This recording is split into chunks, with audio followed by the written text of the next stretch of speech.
En el Telematutino 11 cerramos con broche de oro este viernes. Nos honramos a recibir una figura de la medicina, un dominicano eminente, maestro de la medicina, el doctor José Joaquín Puello, que no requiere presentación.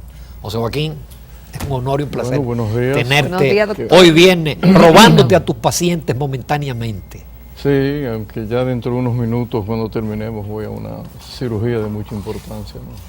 Pues yo quisiera hablar de otros temas Sí. Con José Joaquín Puello, aparte que vamos a hablar de la medicina, porque tú diste una conferencia interesantísima, que yo no pude ir porque me la contaron, donde tú comenzaste planteando quiénes son los Puellos, el origen de los Puellos en República Dominicana.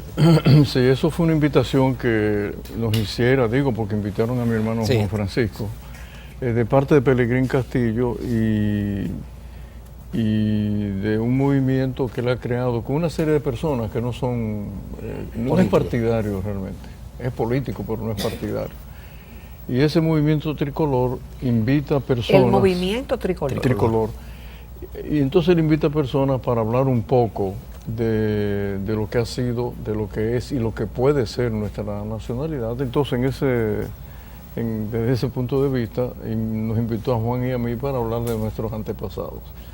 Esencialmente yo comencé diciendo, para que no hubiera ninguna suspicacia, que quien habla, que está aquí, mi tatarabuelo, se llamaba Martín Joaquín, era negro como la noche. Martín Joaquín Puello. Por si acaso alguien piensa que mis comentarios... Que hay xenofobia. Xenofobia o racista. Después dije que en segundo lugar yo había sido inmigrante. Yo pasé muchos años en Inglaterra, legal. Uno de mis hijos nació allá, es británico, pero yo estaba legal.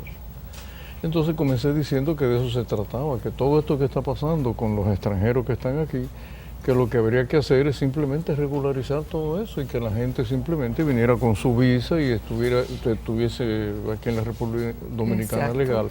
Y si por si acaso alguien se nacionaliza dominicano, obviamente que sus hijos van a ser dominicanos. Ese fue el planteamiento. Y luego entonces pasamos a la tercera fase esa noche y fue una recreación de lo que fue la independencia, porque hay muchas cosas que están escritas pero otras no. Entonces en mi familia, como 4 de ellos estuvieron la noche, 5 de ellos, el 27 de febrero del 44. Cuando el Trabucazo. Sí, estuvo José Joaquín, estuvo Eusebio, Gavino, José Eleuterio, y estuvo también el hermano, un tío, hermano de su madre, de la madre de ellos, apellido Castro, que por cierto Santana lo fusiló también. Santana fusiló a Gavino, José Joaquín y al tío de ellos. Entonces yo narré... Esos eran tus bisabuelos. Sí, exacto, mis bisabuelos. Entonces yo narré con algún lujo de detalles algunas cosas que nosotros sabemos por familia, porque tú sabes cómo son las familias, a ustedes les pasa también. Hay una herencia verbal, sí. Que tu padre o tu madre te cuenta, tu abuelo, de quién tú eres, dónde viniste, qué hicieron tus antepasados, etcétera. Y en nuestra familia ha sido una tradición contar esas cosas que ellos hicieron.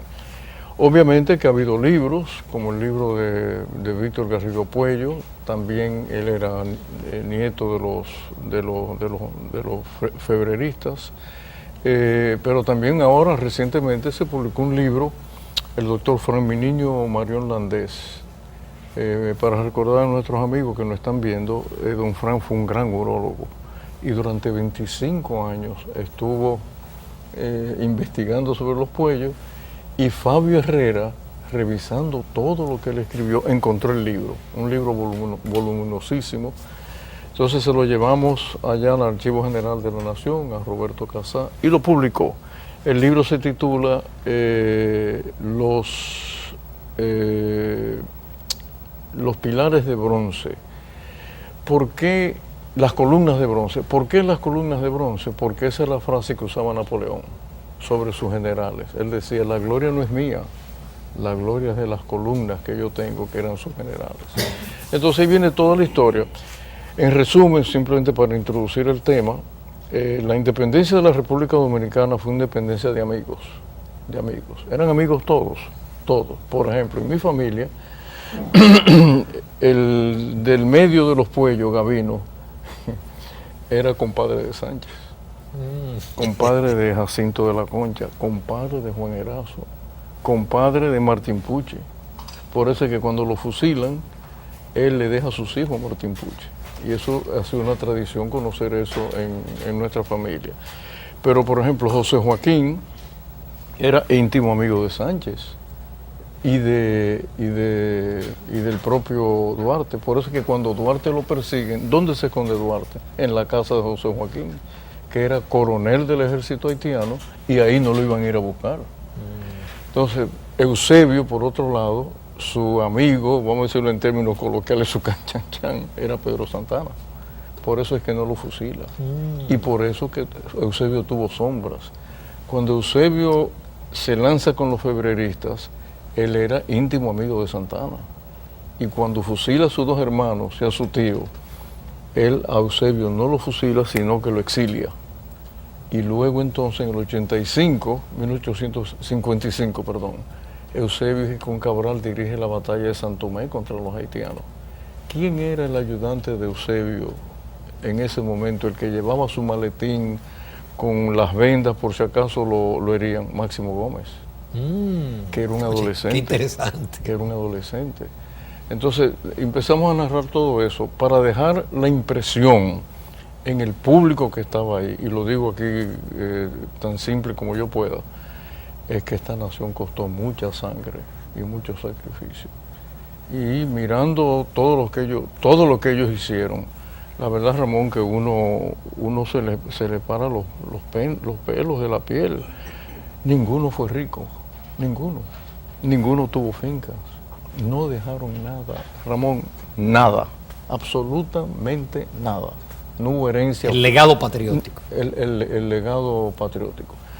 Entonces hay cosas que ellos dijeron que la verdad que, vuelvo a decir, le ponen los pelos de punta. Yo, para no equivocarme, porque es un solo párrafo, yo lo traje. Vamos a compartirlo. Sí, vamos a compartirlo con la gente. Este es el documento de la separación. ¿Dónde se reúnen ellos? En casa de Sánchez, porque Duarte no estaba aquí. Duarte vivía en la casa de doña Chepita López, y ellos, amigos al fin, eran muchachos, Ramón, de 23, 24 años, eran muchachos que habían vivido toda la etapa de Boyer desde 1822 hasta el 1844, pero ya para el 43, ya la situación en una nación pequeñita, no eran muy pocos habitantes lo que habían, pero la actuación de Boyer con la reforma fue terrible. O sea, las libertades estaban conculcadas, los abusos que se cometían contra la población, etcétera. Y estos muchachos que se reunían a hablar, porque eso es lo que ellos dejaron escrito en sus documentos personales, ellos se reunían en la casa de doña Chepita López para hablar de la situación. Y ahí comenzó la idea de la separación, entre ellos. No eran muchos. ¿Por qué los hermanos Puello no aparecen en las primeras crónicas? Por una razón dermatológica. Dermatológica, eran de color oscuro. El resto eran blancos. Y ellos temían que de alguna manera, si eran de color oscuro, pudieran estar a favor de los haitianos. Hasta que amigos al fin se sincerizaron, y ahí comienza la historia de nuestra independencia. Ya para el 43, ellos deciden dar el golpe de Estado, lo van poco a poco analizando cuándo iba a ser, y quedan en que iba a ser mayo 1 del 1844. Hacen el documento, lo voy a decir ahora aquí, cuando fue el documento fue redactado por José María Serra el 16 de enero de 1844, en casa de doña Chepita López.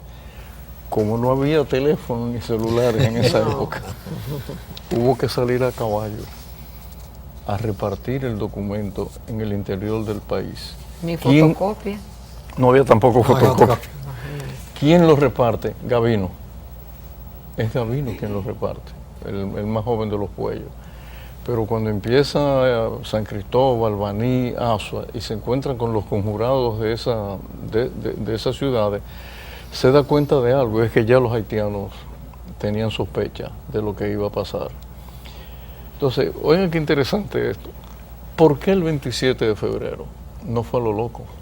El 27 de febrero es porque ellos, en el grupo, estaba Juan Alejandro Acosta, el primer jefe de la Armada de la Marina Dominicana.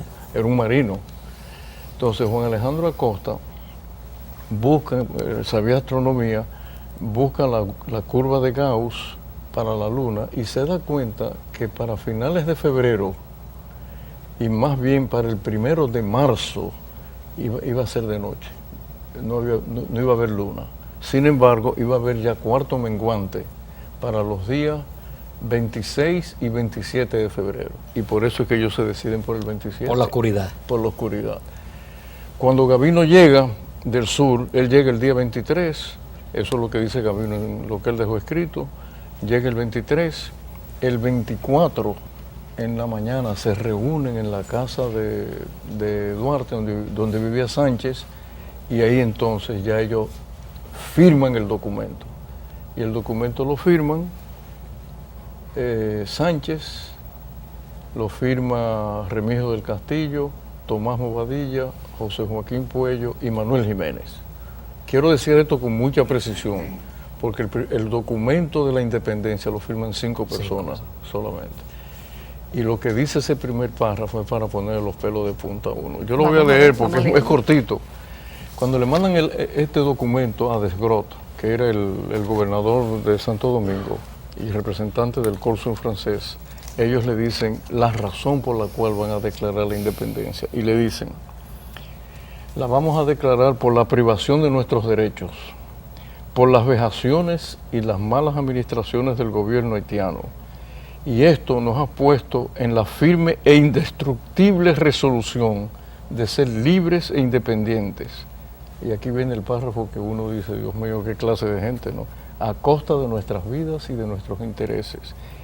Y sin que ninguna amenaza sea capaz de retractar nuestra voluntad. Wow. Es el primer párrafo del documento de independencia. ¿Qué fue contra los haitianos? Bueno, ellos eran los que estaban aquí, no eran los españoles. Y obviamente que había una situación difícil en ese momento, sobre todo con la diferencia de cultura, de idioma, de las actividades normales. O sea, nosotros habíamos sido una colonia española y el español no había desaparecido, todavía se hablaba en toda esta parte de la isla. Entonces, este documento refleja lo que eran ellos. Y ahí entonces, qué curioso, esa noche, el 24, en la noche ya, ellos hacen los primeros nombramientos. Yo lo voy a leer porque es cortico también, ¿no? 3 días antes. 3 días antes. Entonces hacen eligen entonces a Sánchez, lo hacen coronel. Por eso es que Sánchez es el presidente de la primera junta gubernativa. A José Joaquín lo hacen coronel, segundo. Entonces a Gavino lo hacen coronel, ayudante de José Joaquín, y a Eusebio lo hacen capitán. A Juan Alejandro Acosta lo hacen coronel de la Marina y encargado de los puertos. Esos fueron nuestros primeros militares, los primeros, y eso lo hacen ellos esa noche. Cuando llega el 26, ya la situación era, ya ellos habían conspirado bien y comenzaron entonces el 26 en la noche, ellos comenzaron a recorrer los puestos haitianos. Y ahí, de mi familia, hay cosas que lo sabemos nosotros. El más joven de ellos, José Eleuterio, que apenas tenía 21 años. José Eleuterio fue de los que armas en la mano desocupó a los haitianos, junto con Gavino y Eusebio y José Joaquín. Ellos recorren entonces la ciudad, van organizando las personas que iban a ir al otro día a la puerta del Conde, a la puerta de la Misericordia, y ahí, bueno, ellos quedaron porque había un matadero. Ellos dijeron, nos vamos a reunir el 27 en la noche en la puerta de la Misericordia. a la pregunta de por qué a las 11:30 de la noche, que ellos habían determinado, es por la luna menguante. Ya iba a ser de noche. Querían hacer lo que estuviera oscura la ciudad. De hecho, estaba oscura, una ciudad completamente oscura. Y entonces ahí es donde se reúnen con Mella. Y esa noche estuvo Sánchez, por supuesto. Y esa noche entonces ellos ya deciden tomar la ciudad. Y este documento, redactado un mes antes, ellos lo entregan al otro día a Desclot. Pero ya no había nada que hacer, los habían tomado de sorpresa. Y así surge la nacionalidad dominicana. Entonces esa noche narramos todo eso, narramos un poco también lo que ellos habían dejado. Por ejemplo, Sánchez no dejó nada, Mella tampoco, Remigio del Castillo tampoco, Galván tampoco. Realmente Martín Pucci ni hablar, los hermanos de la Concha murieron pobres de solemnidad. José Joaquín, por ejemplo, la noche antes de fusilarlo, él le manda una carta a Martín Pucci diciendo que le pague lo único que él tenía, sus sastres, que eran 2 pesos, fue todo lo que dejó. Gavino no dejó nada, sus hijos se lo dejó a Martín Pucci y a Tomás de la Concha y a Juan Erazo. Y luego Eusebio, que tuvo sombras y luces, porque lo que nosotros en nuestra familia hemos criticado de Eusebio, sabemos que él fue un héroe en San Tomé, que estuvo con los independentistas, pero se unió a Santana, y la historia está ahí. ¿Por qué se une a Santana? Él lo dice en las cosas que escribió. Él se une a Santana por una razón que ahora nosotros no entendemos mucho, pero para esa época sí. Era gente de palabra. La palabra empeñada era un documento. Claro. Y él le había jurado fidelidad a Santana. Entonces, la disyuntiva de él, de muertos sus hermanos, fusilados por el gran enemigo de nuestra familia, sin embargo, él siguió con Santana hasta la anexión y se va del país amargado. Muere en Cuba después de haber luchado. Y qué interesante que cuando Luperón, con Luperón a nosotros nos une la otra parte de mi familia. Y es que el ayudante de Luperón, su principal ayudante, ¿quién era? Manuel Rodríguez Bajío. O sea, nosotros somos Puello Rodríguez. Entonces, qué curioso que la hija de un Rodríguez Bajío se casa con un nieto de Eusebio Puello. Oye, qué contradicción. Uno en la anexión y el otro en la independencia, en la restauración. Una telenovela, obviamente como si fuera una telenovela. Entonces Eusebio se va a Cuba, ahí pelea con los españoles, no lo aceptaron porque era de color, Eusebio era un mulato, como toda mi familia. Era un mulato alto, elegante, musculoso, porque esa raza de negros que vinieron aquí para principios del 1700, Ramón, venían de Costa de Marfil. Y la gente de color de Costa de Marfil son muy altos, dientes bellísimos, musculosos, brazos largos, manos grandes. O sea, es una raza bellísima. Entonces esa fue la raza que vino por Haití. Y de ahí es que nosotros dependemos. Cuando él muere, él lo único que dejó fue su ropa, no tenía nada, se la dejó a su hijo. Y ahí vuelvo a repetir, la estirpe de los febreristas es algo que uno quisiera como que eso se repitiera. Y luego las que dice, por ejemplo, Gregorio Luperón.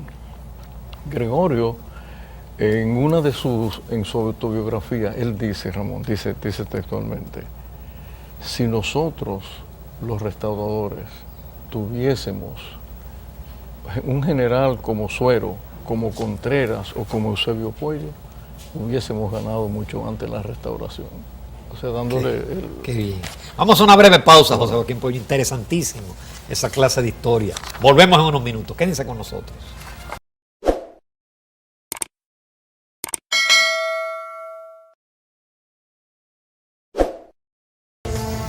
Nos prestigia esta mañana con su presencia el doctor José Joaquín Puello, neurocirujano, deportista, maestro de la medicina dominicana. Doctor, gracias por su brillante exposición histórica que hizo en la primera parte del programa, y también queremos aprovechar su condición de médico prominente. Hace unos días usted dio unas declaraciones que nos pusieron a pensar a todos, en el sentido de que se debería plantear en el país una política de medicamentos. Y usted hablaba de que había muchos medicamentos que se vendían que no se han demostrado científicamente que sirvan para algo. Con tantas medicinas que hay, tantas ofertas, y de hecho ya en el pasado hemos tenido algunos casos internacionales de prominentes figuras como Biederman, que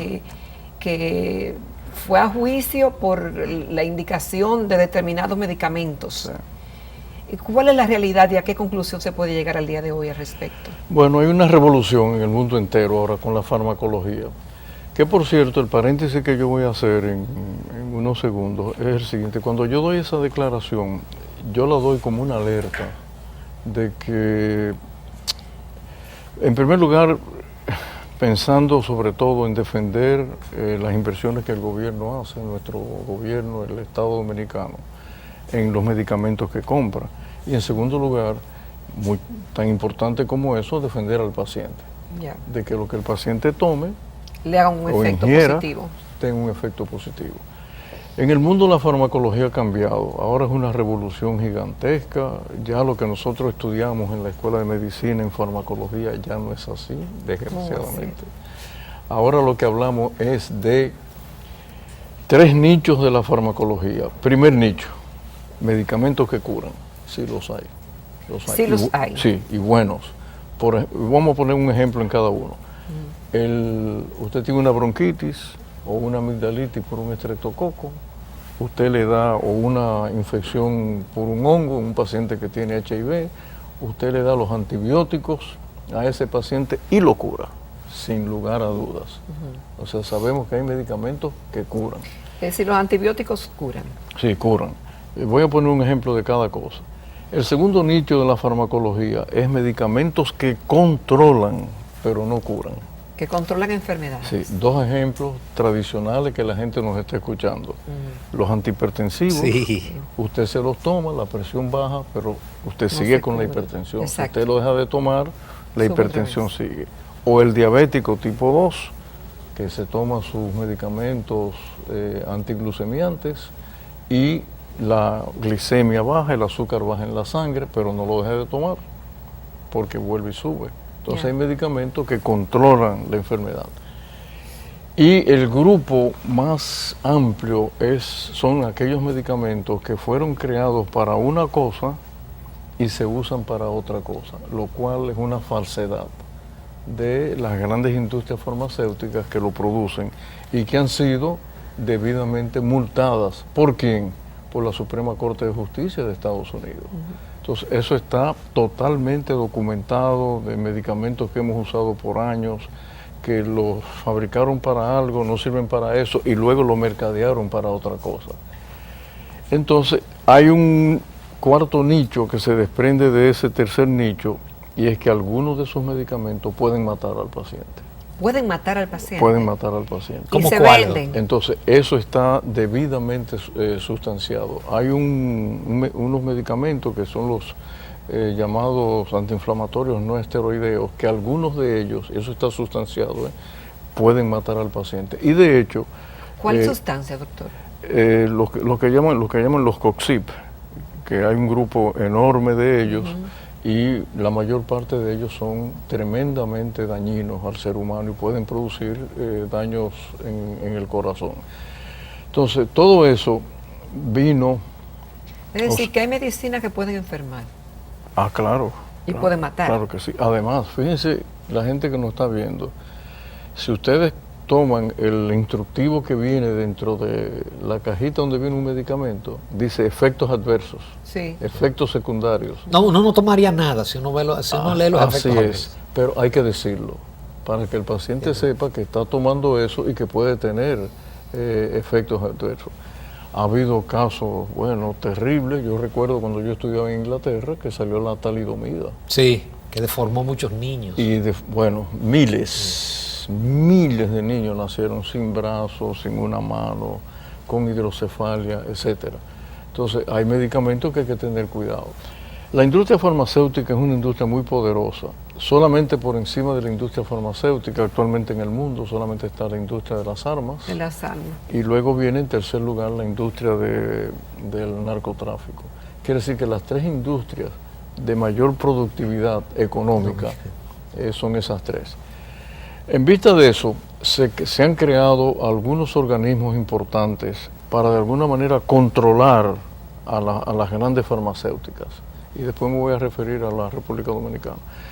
Entonces, es por ejemplo la FDA, que es la organización norteamericana que da alertas, por ejemplo, uno de los últimos 2 alertas recientes, uno, los medicamentos que se usan para el Alzheimer, contra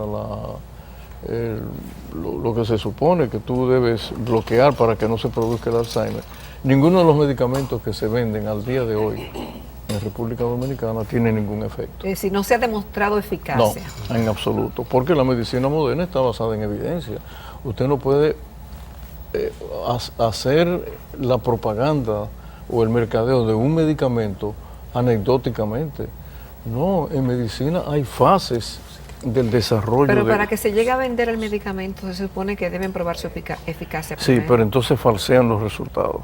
Ah. Y entonces ha venido la Suprema Corte de Justicia y ha puesto las multas que van de 471 millones de dólares hasta 3.500 millones de dólares a farmacéuticas muy importantes.